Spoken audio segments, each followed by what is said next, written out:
B Appalanaidu, I Rajyalakshmi, Narsipatnam. అప్పటికే పెళ్ళై 5 ఏళ్ళు అయ్యింది. మరి వాళ్ళు ఎందుకు వచ్చారంటే ఇర్రెగ్యులర్ సైకిల్స్, ఆవిడకి నెలసర్లు సరిగ్గా రావు. అలా పీసీఓడి, మరి పాలిప్స్, యూట్రైన్ పాలిప్స్ ఉన్నాయి. పెళ్ళే 5 ఏళ్ళు అయిపోయింది, పిల్లలు పుట్టట్లేదని వచ్చారు. వస్తే చివరికి మన దగ్గర టెస్ట్లు అయిపోయినాయి, మందులు వాడారు. ఎన్నాళ్ళలో వచ్చిందండి ప్రెగ్నెన్సీ? 40 రోజులండి. కరెక్ట్గా 40 రోజుల్లో వచ్చేసింది. 40 డేస్లో ప్రెగ్నెన్సీ. రంజాన్ దీక్ష, లెంటు దీక్ష, కార్తీక ఉపవాస దీక్ష లాగా ఈయన సంతాన దీక్ష 40 రోజులు చేశాడు, కానీ అయిపోయింది. సో 40 రోజుల్లో ప్రెగ్నెన్సీ చూడండి. 30 రోజుల్లో తెలుగు, 30 రోజుల్లో ఇంగ్లీష్ లాగా 40 రోజుల్లో సంతానం. హాస్పిటల్కి వచ్చిన తర్వాత ఫస్ట్ మంత్ నెలసరి కరెక్ట్గా వచ్చిందండి. నెక్స్ట్ మంత్ ప్రెగ్నెన్సీ వచ్చేసి 1 నెల వచ్చింది అంతే మధ్యలో.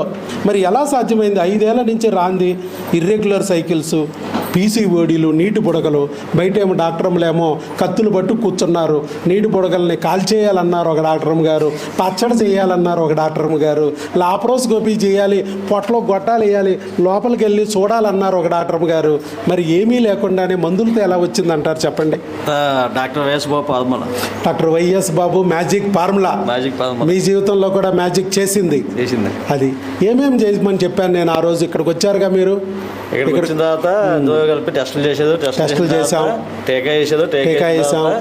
భార్యాభర్తతో అన్యోన్యంగా కలిసి ఉండండి, మనకి ఎందుకు హాయిగా తినండి, కాస్త బొజ్జోండి అని చెప్పా. చక్కగా ప్రెగ్నెన్సీ వచ్చింది.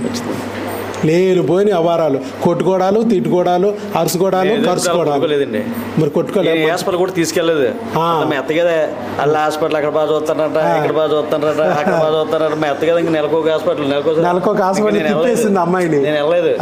నీకు నచ్చిన కాడ తీసిపో చేసేదని చెప్పి ఒకేసారి అనమాట. ఒకేసిన తర్వాత అప్పుడు మీ వీడియోస్ మా మరదలు అనంతపూర్లో ఉందండి. ఓహో, మీ మరదలు చెప్పింది. మా మరదలు అన్నది బాగా విజయవాడ మంచి వైఎస్ డాక్టర్ అని చెప్పి ఒక ఆయన ఉన్నదా. ఆ డాక్టర్ ఏదో చాలా ప్రెగ్నెన్సీలు వచ్చాయంట. లాస్ట్ ఛాన్స్ నా గురించి ఒకసారి ఎక్కడ నువ్వు తీసుకుని వెళ్ళు, నా గురించి యొక్క హెల్ప్ చేయన్నది. సర్లే ఎంత కష్టపడి చెప్తుంది కదా, తీసుకెళ్దాం ఏమైపోద్దని చెప్పి తీసుకొచ్చాం అనమాట. తీసుకొచ్చారు. రైల్వే స్టేషన్ దిగిన వెంటనే మనకి ఇక్కడ ఫ్రెండ్ కనపడితే అనుకోకుండా ఛానల్ దగ్గర కలిసాడు అనమాట. ఎక్కడికి వెళ్దాం అడిగితే మీ దగ్గరికి వస్తామని చెప్పాను. వస్తే డాక్టర్ ఏదో మంచి పేరు వచ్చింది, మొత్తం సెక్స్ అవుతుంటారు, షాపింగ్ లాభం కదా, నీకు సెక్స్ అయిపోద్దని మా ఫ్రెండ్ చెప్పాడు. ఆనందం వచ్చాను నేను.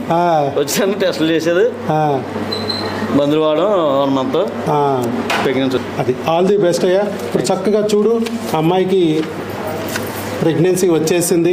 ఇదిగో యూరిన్ టెస్ట్ చేస్తే పాజిటివ్ వచ్చిందని మాకు కాల్ చేస్తే నేను బ్లడ్ టెస్ట్ చేయించుకోమన్నాను. 2203 వచ్చింది బేటా ICG. 5 దాటిపోయింది ప్రెగ్నెన్సీ. వచ్చిన ప్రెగ్నెన్సీ గర్భసంచిలో వచ్చిందా, ట్యూబ్లో వచ్చిందా అని చూస్తే స్కానింగ్ తీయించుకోమన్నాం. అక్కడే స్కానింగ్ తీయించుకోమంటే గర్భసంచిలోనే వచ్చింది, అర్లీ ప్రెగ్నెన్సీ, షాక్ వచ్చేసింది అని చెప్పి ఇచ్చారు. సో ఇక వచ్చిన ప్రెగ్నెన్సీకి నిలబెట్టుకోవడానికి, ఇవన్నీ చేయడానికి ఇక ప్రెగ్నెన్సీకి మందులు నేను ఇస్తాను. ఇక్కడ డాక్టర్ వైఎస్ బాబు గారిని నమ్ముతున్నాం. అందరికీ చాలా సంతోషం. అందరూ కలిపి భార్యాభర్తలతో సంతోషంగా ఉండండి. మంచి ఫుడ్ మెయింటైన్ చేయండి, మందులు కరెక్ట్ టైంకి వేసుకోండి, మెయిన్ బాగా కొంటున్నాండి, నిద్రపోండి, కలిసిమెలిసి ఉండండి హ్యాపీగా. All the best. మీకు కూడా దేవుడి బాగా కరుణిస్తారని చెప్పి ఆశిస్తున్నాను. Very good.